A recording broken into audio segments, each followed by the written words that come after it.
Pisces, happy New Year sa iyo.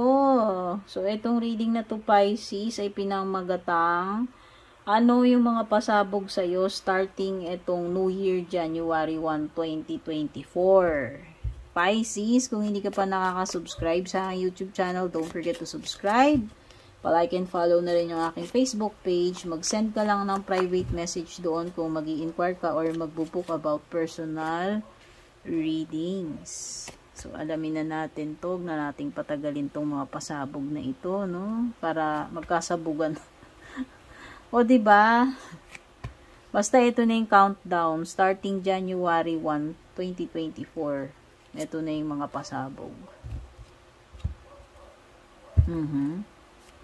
Ang ganda. Sunrise. Wow, valley. Wow, rose. Walang pangit halos dito sa mga pasabog mo, Pisces. Ewan ko na lang. Meron ka lang ma-encounter dito na ano someone na matigas ang ulo. Hindi ko alam kung ikaw ba yan or may nakakadil kang taong matigas yung ulo. So, itong tao na to, bakit sasakit ang ulo mo dyan kung hindi ikaw yan? Kasi siya, hindi mo na talaga mababago yan. Ganon katigas yung kokote niya. O, diba, kahit pakuluan mo ng mga 24 hours yan, tingin ko, makunat pa rin. Yun lang. And, siguro isa pang magiging challenge mo, if ever, is pay attention to your work. So, gaano ka ba kapartikular sa ginagawa mo? Kung ano man itong gagawin mo or ginagawa mo itong January. Trabaho man yan, or personal. Pero, ibig sabihin, pay attention to the details dito sa ginagawa mo. Maging focused ka, maging aware ka dito sa trabaho mo, o kung ano man yung pinagkakaabalahan mo, project mo man yan, o kung ano man. Okay, yun lang. Pero the rest, ito sa tatlong ito, magagandang pasabog kasi unang-una may mga bagong opportunity. May bagong simula sa iyo na maganda. So, maganda ang pasok ng 2024. So, hopefully, itong January, mafe-feel mo na yung mga pasabog na magaganda na yan. O, di ba may success?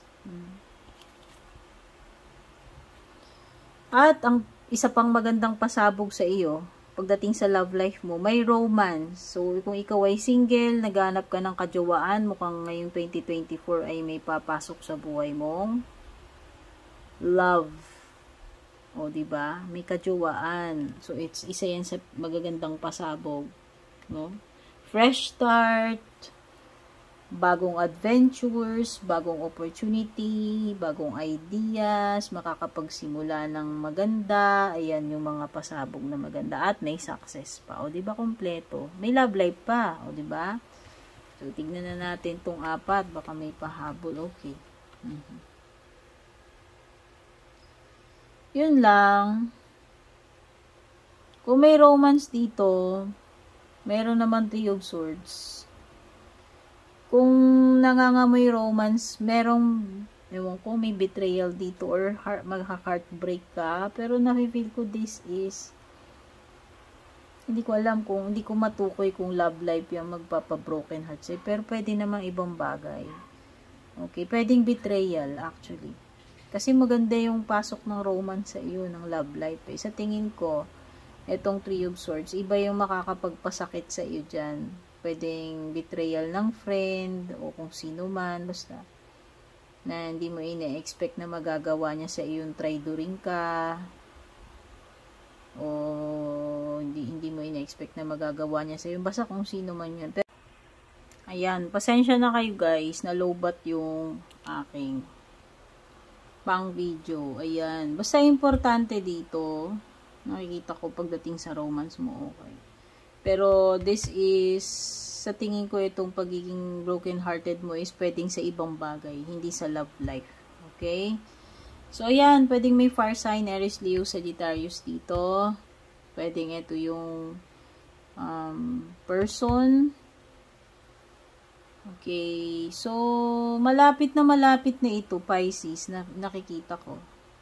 Fast approaching ang ibig sabihin ng Knight of Wands. Mabilis, pwedeng mabilis lang yung mga pangyayari or paparating na talaga siya sa iyo, ASAP, no? Ayan. So, nakikita ko dito, ayan, pwedeng merong pagta-travel or mabilis na pagbabago ng sitwasyon para sa inyo. So, nakikita ko, meron kang sisimulan maliwanag with the Sunrise and Magician. So, wala nang postponement ito, wala nang delay. Matutuloy at matutuloy yan. Mauumpisahan na yung dapat umpisahan dito. Trabaho man yan o kung ano man. Okay, ang ganda rin. Mukhang may mga aanihin ka blessings ngayong January or New Year. 7 of Pentacles. So, ito yung mga bagay na pinagtiyagaan mo, pinagtrabahuan mo, pinagputan mo ng efforts. No? So, magbubunga at magbubunga ng maganda yung mga efforts na yan, kasipagan mo, pagtitiis, pagtitiyaga mo, Pisces, yun naman ang importante. May rewards.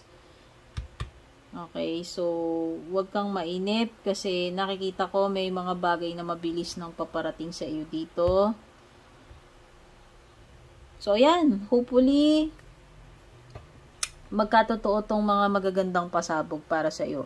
So, more blessings to come para sa iyo, Pisces. Kung nagustuhan mo to, don't forget to like and share.